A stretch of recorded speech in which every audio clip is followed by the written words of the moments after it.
Original സുനന്ദനിയാണ്. അതിൽ Jersey missing ഉണ്ട്. ഇത് ഒരു 22 ലിറ്റർ പാല് പോയിട്ട് കറന്നിട്ടുണ്ട്. ഈ ട്രിപ്പ് അതേ പാലിലെ കൂടുതലായിട്ട് കുറയില്ല. 22 കറന്നിട്ടുള്ള പശുവാണ്. അതെ, എന്തായാലും അടുത്ത പ്രസവത്തിൽ കൂടുകയേ ഉള്ളൂ. ഇത് പാലക്കാടൻ ചൂട്ടിലെ മേഞ്ഞ് പറമ്പിലെ മേഞ്ഞ് നടക്കുന്ന പശുവാണ്.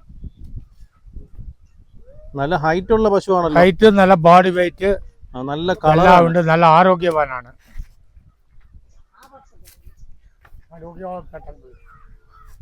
ഇത് വില പറഞ്ഞില്ലല്ലോ. ഇത് പശു വിലയൊക്കെ ബ്രോക്കർമാരില്ലാണ്ട് വരുമ്പോൾ ഒരു രൂപ പറഞ്ഞ് 95 പറയും. ഒരു 85-90 രൂപ കൊടുക്കുകയാണെങ്കിൽ അത് പശു കൊടുക്കാം. അത് വില മതിക്കും ചെയ്യാം. പശു 85-90 വെച്ചിട്ട് നമുക്ക് ഇതിനെ കൊടുക്കാൻ പറ്റും. അത് പാവപ്പെട്ടവർക്ക് ജീവിക്കാനുള്ള ഒരു ഇതാണ്. ബ്രോക്കർമാർ വന്നാൽ എന്തായാലും 10 രൂപ കൂടുതൽ പറയും.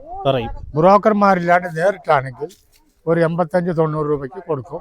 ബ്രോക്കർമാർ വന്നാൽ 1.10 വില പറയും. അപ്പൊ നമ്മളെ വീട്ടിലേക്കാണെങ്കിലും ഫാമിലേക്കാണെങ്കിലും പറ്റിയ കിടിലം പശുവാണ്. കിടിലം പശു നല്ല ആരോഗ്യവും നല്ല ബോഡി വെയിറ്റ് ആണ്.